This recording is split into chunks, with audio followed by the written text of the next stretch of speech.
Hi loves and welcome back to my channel Adi Sangathi, which means that's the matter. I make videos on lifestyle, travel and wellness. This video is from our Gujarat trip. You have seen me exploring Gir National Park in the last video and also going for a lion safari, which was so thrilling. Though the video is in Telugu, you will find subtitles for it. And from this video, my travel vlogs are gonna be in English because I have friends and also people watching from other languages and they have been constantly giving suggestions to change the language to English so that everybody can understand.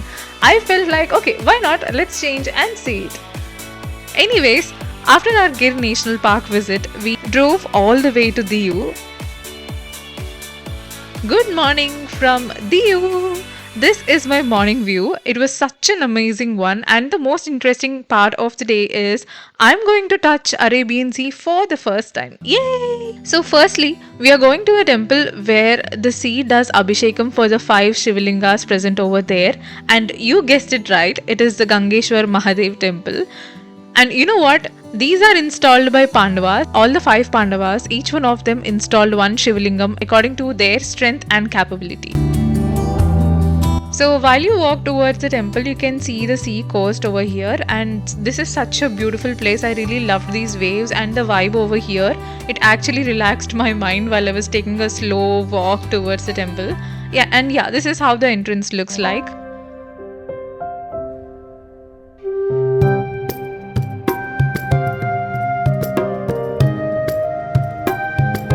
So the Gangeshwar Mahadev Temple is a very sacred and a very peaceful Shiva temple located in Diu. The temple is most famous because it has 5 Shivalingas placed inside a small cave just right beside Arabian Sea.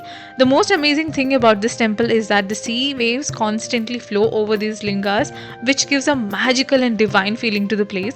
People believe that this is a blessing of nature and it makes the temple very unique.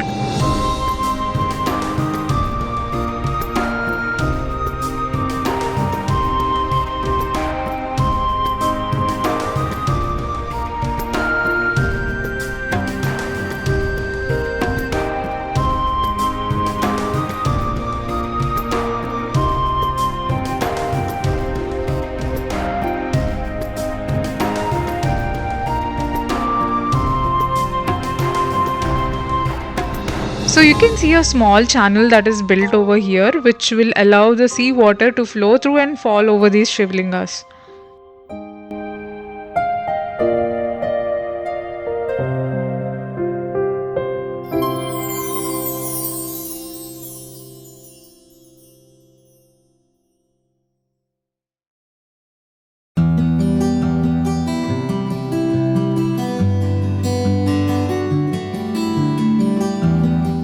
Devotees believe that praying here brings peace, strength, and blessings from Lord Shiva.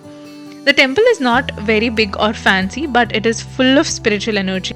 So if you go in less rush hours or off-season time, like when there is no special days like Mahashivratri or something, you can actually have a chance to, take that water from the channels and do Abhishekam for those Shivlingas by yourself. I love that feeling. I love doing that. Sometimes when devotees are flooded over here in this place, it will be a little difficult for you to take that chance, take that leisure time of doing it.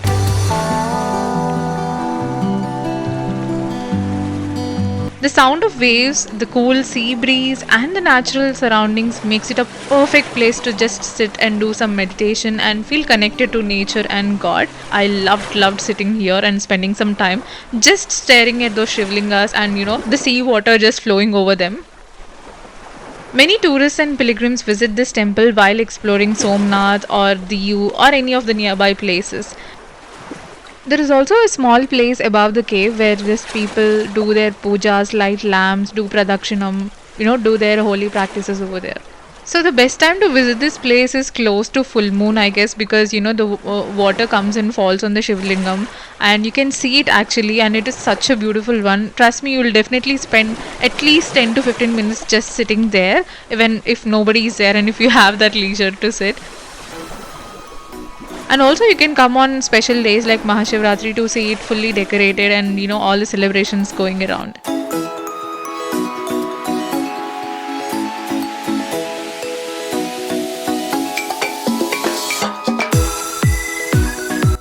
You know what? There is one thing that made me felt like I was so lucky, because after visiting this temple, I got my periods, and I am really grateful that I didn't get my periods on the day, like on the starting of this day. Or else I would have missed this chance of looking at this beautiful Shivalingas and sitting there and experiencing all that vibe and everything. And again, I had to travel from Andhra Pradesh all the way to Diu to visit this place again. So yeah, after this we went to Diu Fort.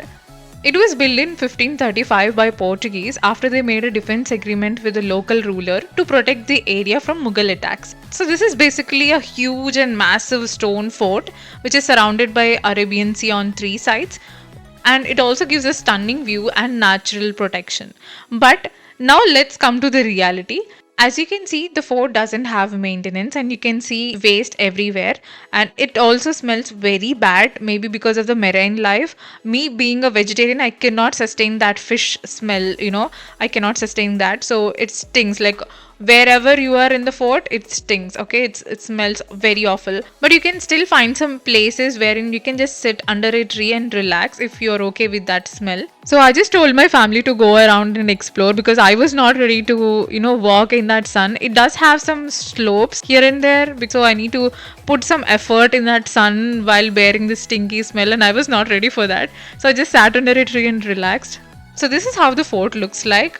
It is nothing much interesting like Mughal constructions. I would say that this could be an optional place to visit. And then we drove to the beach nearby just to have some beach time and stuff. Also, I didn't film much while we were at the beach, because I just felt like, taking a break and relaxing, because it has been a really long vacation. And after that, yeah, we were in search of food in the nearby food courts. And if you are someone who is planning a trip over here in this place, this is a heads up for you. Don't expect really nice food over here. Just eat whatever you get. Especially if you're a vegetarian, you might not expect a lot of food, at least tasty or healthy food. And another heads up I wanted to give you guys is, you can see so many hotels here, like small hotels, all of them nearby. And you will also see people calling you, okay, come to our hotel, eat in our hotel. And if you do not like the food, we'll give you the money back, something like that. So don't fall for those traps, because they are not going to give you your money back even though the food is awful. So yeah, that happened to us. So this is a really heads up for you. And again, after all of that, we came back to our rooms. This is how our rooms look like. Okay, it's time for me to just sit and relax and call it a day. And yeah, I'll see you in the next video. Until then, bye.